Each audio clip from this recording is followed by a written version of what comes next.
Hello everyone, welcome to the weekly lecture videos once again. In this video, I'm going to talk about some aspects of short-term financial policy.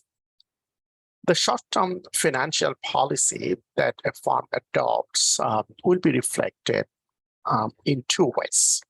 One is the size of the firm's investment in current assets, and the other one is the financing of current assets.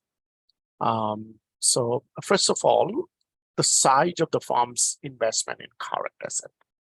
This is usually measured relative to the firm's level of total operating income, operating revenue, in fact. A flexible or accommodative or conservative short-term financial policy would maintain a relatively high ratio of current assets to revenue. Okay, that means in a flexible policy, a firm will be maintaining higher current assets. A restrictive short-term financial policy, on the other hand, would entail a low ratio of current assets to revenue. The financing of current assets, this is measured as the proportion of current debt or current liabilities and non-current debt used to finance current assets. Okay, once again, the proportion of current debt and non-current debt used to finance current assets.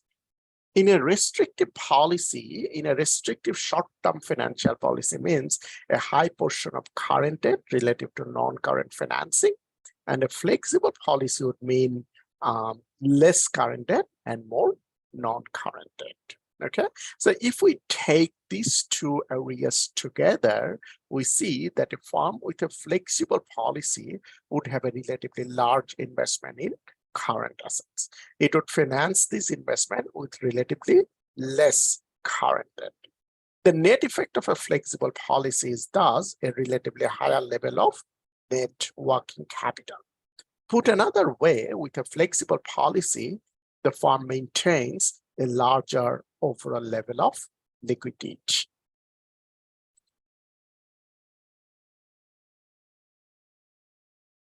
So let's continue discussing the short-term financial policy. First of all is flexible policy and then restrictive policy. The flexible short-term financial policy regarding current asset includes actions such as keeping large balances of cash and marketable securities, making large investment in inventory, granting liberal credit terms so that you will have more accounts receivables. So more cash, more inventory, more account receivables. Okay. Restrictive short-term financial policies, on the other hand, will do the opposite. Okay. So for example, keeping low cash balance, low level of inventory, and allowing few or no credit sales, thereby minimizing accounts receivables. Okay. Now, determining the optimal level of investment in short-term assets requires an identification of the different costs of alternative short-term financing policies.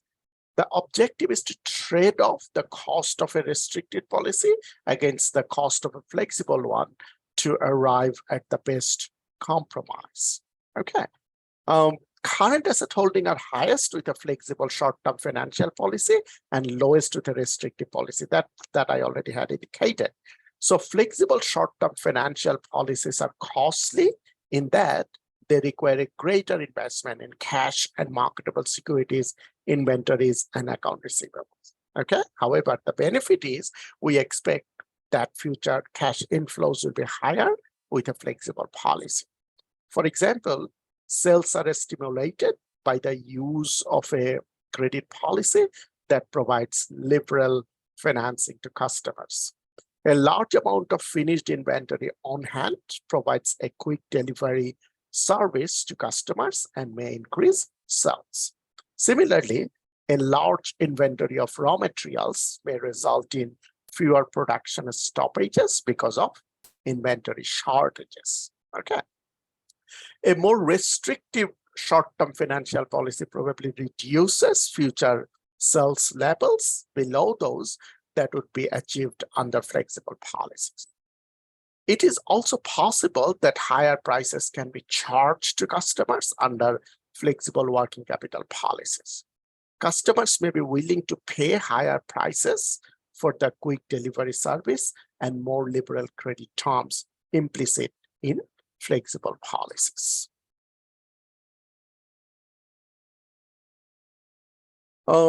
Managing current assets can be thought of involving a trade-off between costs that rise and costs that fall with the level of investment. Okay, costs that rise with the increase in level of investment in current assets are called carrying costs. The larger the investment a firm makes in current assets, the higher the carrying cost will be. Okay. On the other hand, costs that fall with increase in level of investment in current assets are called shortage cost. Okay. In general, carrying costs are the opportunity costs associated with current assets. The rate of return on current asset is very low when compared with that on other assets. For example, the rate of return on commercial bills is usually well below 10%. This is very low compared with the rate of returns firms would like to achieve overall. Okay. Shortage costs are incurred when the investment in current asset is low. Okay, so if a firm runs out of cash, it will be forced to sell marketable securities. Of course, if a firm runs out of cash and cannot readily sell marketable securities, it may have to borrow or default on an obligation. This situation is called cash out. A firm may lose customers if it runs out of inventory or if it cannot extend credit to customers. Okay. So you can see that for the flexible one, there will be low storage costs, and the restrictive policy disadvantage is there will be higher storage cost.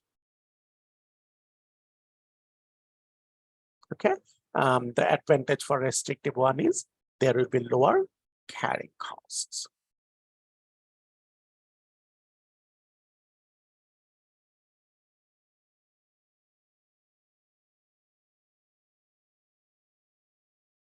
So I already talked about carrying costs and shortage costs. Generally, there are two types of shortage costs. One is trading order costs, another is costs related to lack of safety reserves. So order costs are the cost of placing an order for more cash or more inventory. Okay, so that's the trading order cost, trading or order cost. The costs related to lack of safety reserve, on the other hand, are the cost of lost sales, lost customer goodwill, and disruption of production schedules. Okay.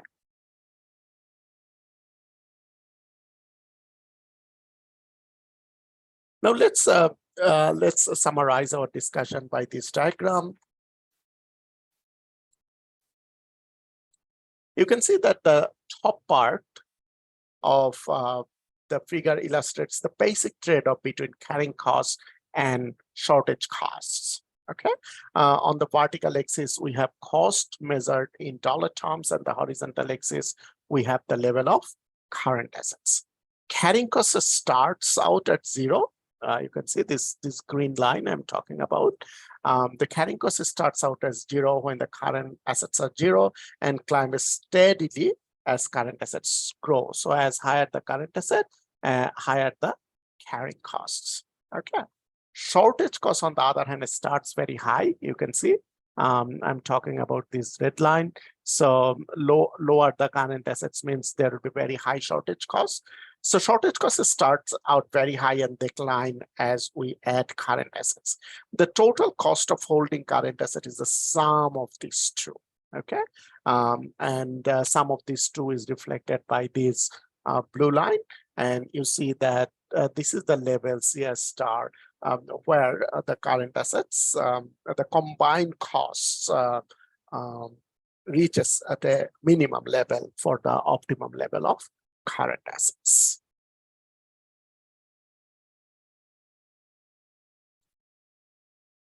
Optimal current asset holding are highest under a flexible policy. You can see this is what I'm talking about, and the level of current asset is high. This policy is the one in which the carrying costs are perceived to be low relative to shortage costs. Okay. In comparison, under restrictive policy, this is what I'm talking about. Under restrictive policies, carrying costs are perceived to be high relative to shortage costs, resulting in lower current asset holding. You can see that level of current asset is here. So it's much lower compared to the level of current asset here. Okay. Now, one question can come in that whether current assets are temporary or permanent. So essentially, current assets are both temporary or permanent. Permanent current assets are the level of current assets that a company hold all the time, regardless of the seasonal demand. Temporary current assets, on the other hand, is the additional level of current asset over the permanent current asset that a firm would hold to meet the seasonal demands. Okay. Now, let's explain this diagram here. In the previous slides, we looked at the basic determinants of level of investment in current assets, and we focus on the asset section of the statement of financial position. Now, let's talk about the financing side of the question. Okay, so here we are concerned with the relative amounts of current and non-current debt, assuming the investment in current asset is constant. Okay, a growing firm can be thought of having a total asset requirement consisting of the current assets and non-current assets needing to run the business efficient. The total asset requirement may exhibit change over time for many reasons. For example, a general growth trend, seasonal variation, or unpredictable fluctuations, and so on. Okay.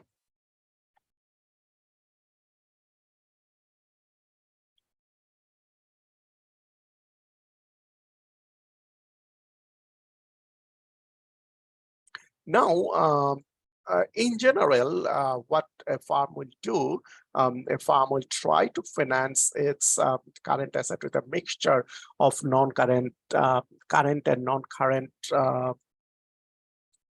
current and non-current level of debt. Okay. Now, how they do that depend on whether they are following a flexible policy or a restrictive policy. Okay. So you see that in one extreme, a farm would give relatively little in marketable securities. Okay. And as the need of the inventory and other assets begin to rise, the farm simply borrows the needed cash on a short-term basis. Okay. The farm repays the loans as the need of the asset cycles back down. Okay. So this is reflected in the restrictive policy. Okay, so I repeat, what is this? So farm would keep relatively little marketable securities. So as they have these inventory demand increases, they will borrow money to meet up the demand. Okay. In comparison, what a farm will do in another alternative cases, the farm finances internally using its own cash and marketable securities. Okay. And in this case, you can see the farm is actually following a flexible policy. Okay, so in the restrictive case, the farm finances externally, borrowing the needed funds on a short-term basis. On the other hand, in a flexible policy, farm will have a greater investment in net working capital of its own. Okay.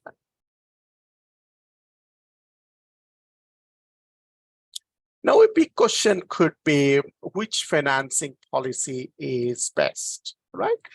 Now, look, to answer this question, we need to consider several points. First of all is cash reserves, then maturity hedging and relative interest rate. First of all is cash reserves. The flexible financing policy implies surplus cash and little current borrowing. So this policy reduces the probability that a farm will experience financial distress. Farms may not have to worry as much about meeting recurring short-term obligations. However, investment in cash and marketable securities are zero net present value investment at best. Secondly, maturity hedging. The most firms attempt to match the maturities of assets and liabilities. They finance inventories with current bank loans and non-current assets with long-term financing. Firms tend to avoid financing long-lived assets with current loans.